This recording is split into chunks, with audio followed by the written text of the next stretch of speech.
One of the things that a lot of people use the term woke, and I prefer the term purity. I think Twitter and social media is kind of a BS 24/7 purity test. None of us are perfect. All of us are flawed. Get over it. Stop rushing to social media because somebody else had a bad tweet. If you only have one bad tweet in your life, you've lived a hell of a life. We have bad days. I've had bad segments. I've had bad sentences. I've had bad... Life isn't perfect. It's not a purity test. Be nice. Treat people like you'd like to be treated. The rest of the Bible's commentary. I don't care about it. Just be a nice person. None of us are perfect. And I saw yesterday, Tua, he's the quarterback at Alabama, has got some medical issues. Well, what do you know? His 3-month CT scan on his fractured hip was positive. He's got a healed hip. Now, he still has to wait another month to get cleared for football activities, but the first test for Tua, who's been banged up in college, is good. His hip is good. I would take him number one, but let's not talk about number one. Let's talk about this. I hear a lot of this about Tua. Well, college guys that get hurt, they always get hurt in the NFL. Let me ask you, do you think the Philadelphia Eagles regret signing Carson Wentz, who was hurt in college? Do you think the Houston Texans regret drafting Deshaun Watson, who was hurt in college? I don't. Well, what about RG3? He was cruddy. It wasn't his injuries. It was his injuries, and he wasn't very good. That's why he's a backup. The injuries didn't end RG3. He wasn't any good. He's a backup. He's probably a star in the XFL. It wasn't the injuries. Carson Wentz is hurt. Deshaun Watson's hurt. Mahomes has been hurt. Aaron Rodgers is hurt. Matt Stafford's hurt. This idea, you're looking for a perfect quarterback. They don't exist. They don't exist. Aaron Rodgers, you've been telling me for a decade, he's the best thing since sliced bread. He got a coach fired. He's had one great season. It's been massive drama. He can be a tenuous leader. Green Bay's relevant, aren't they? Every time I look at the Vegas Super Bowl odds, Green Bay's top 5. You think they regret drafting Aaron Rodgers? Do you think Houston regrets drafting Deshaun Watson? Do you think Philadelphia regrets drafting Carson Wentz? The reason RG3 and Sam Bradford, it wasn't the injuries. They weren't good enough. They were just guys. Bradford was fine, but he's a guy. He's not carrying a team. RG3's not carrying a team. If you're the Chargers, if you're the Dolphins, if you're the Colts, let me ask you them. Is Tua better than the guy you got? Boom, I'm in. I draft him. I go 3-4 years on him. By year 2 or 3, if he's all banged up, I draft somebody else. But this kid's a once-in-a-life. Have you ever seen his college stats? 22-2. Well, that's Alabama. 87 touchdowns, 11 picks. 69% completion rate. He got better every year. Leadership, coachable. I've never seen college stats like this. 87 touchdowns and 11 picks. That's like video game crap. And that's in the SEC, which easily has the best defenses in college football. I mean, it's the only conference where you got 7 NFL guys every Saturday on defense. He ate it alive. He got better every year. And let me tell you something. Let's say I'm the Chargers, and I draft Tua wherever you draft him, or Miami. And I know going in, he's only going to start 12 to 13 games a year for 5 years. I'd still take him because I think he's special enough to win 8 or 9 of those 12 or 13. So all I need is a competent backup to win one more game. Boom, I win my division. If he wins 9 out of 13 games a year and misses 3 games a year, I just need a competent backup, which, by the way, in 2020 in the NFL, there's a ton of competent backups. I mean, Gardner Minshew came out of nowhere. The guy's all over the country playing quarterback now. It's just this purity BS 24/7 stuff. You're all looking for perfection. It doesn't exist. Andrew Luck and John Elway are the only college quarterbacks in my life that came out, and I couldn't nitpick them.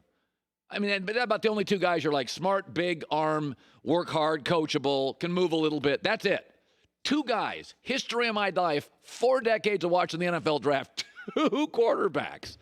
Who gives a rip if a guy is hurt in college? Is he going to add juice to your franchise? What do the Chargers need today? They need energy. They need juice. What's Carolina need? Juice. They got a new owner. He wants juice. He wants to sell tickets. What's Indianapolis need? Energy. They're kind of flat. Jacoby Brissett's a nice kid. It's just kind of boring. So whenever I hear about this, well, he got hurt in college. It's football. After week 4, everybody's banged up. All I know is if Tua could start 12 games a year for me, if I'm the Chargers, the Colts, Carolina, Miami, I get 12 to 13 starts. That kid's winning 8 to 9. Give me a competent backup who can win one more game, and I'm winning my division 9 out of 10 years, as long as, Patrick Mahomes may screw it up a little bit. But hey, you're telling me the Chargers, Tua's not going to change the franchise? I think you're nuts. He got cleared yesterday. He's my number 1 pick. He's special. I've never seen a college quarterback with numbers like his, ever. And he did it in the SEC. Auburn, Georgia, LSU, Florida. Everybody just defense every week. All right, let me shift to this. I just read a story this morning where if you have an optimistic partner in life, that you live longer. So cynicism is not great for long life. If you have an optimistic husband, optimistic wife, it can even take a cranky person and extend life.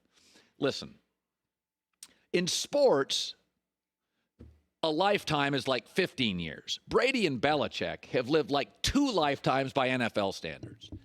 One of the signs you can tell that this puppy now is not great is they're both privately complaining about each other.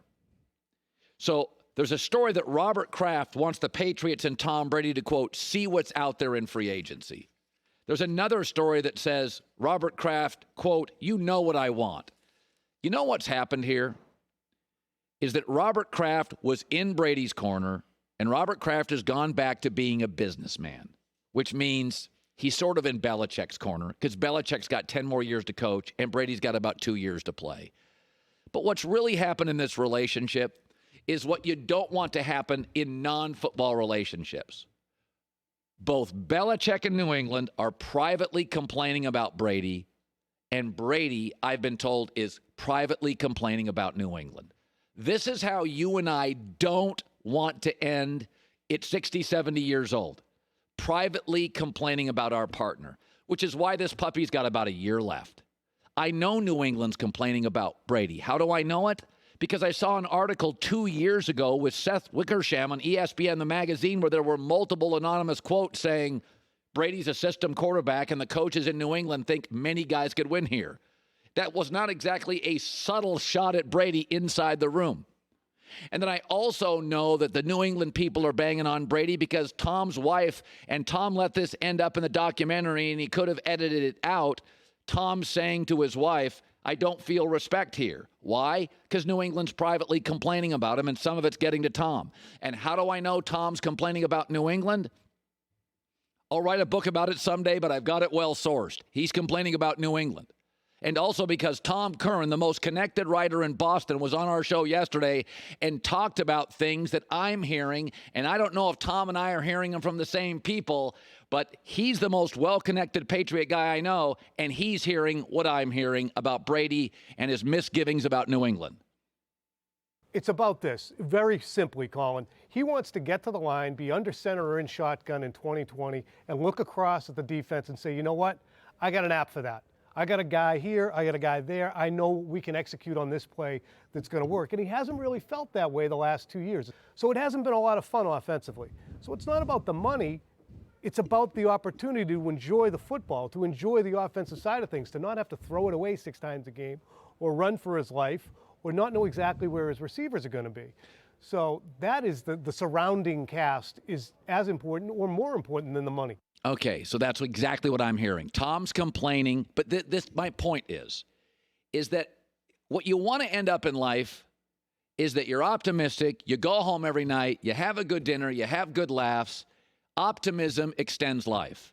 This is now officially in New England a relationship where both parties are privately nagging about the other, meaning ideally they should break up, but realistically, there's not a great market for either. New England doesn't have a backup plan, and Brady on the free agent market is not a hot commodity outside of maybe one or two teams. It's an ugly, cranky relationship. This is not the way you and I want to end, but it's the reality of this. Even Bob Kraft, Brady's biggest supporter, is quoted now twice saying, you know what I want, but it's probably best Tom tests the free agent market. Listen, this is 2 lifetimes in the NFL. It's 2 different dynasties. This is not where you want to be.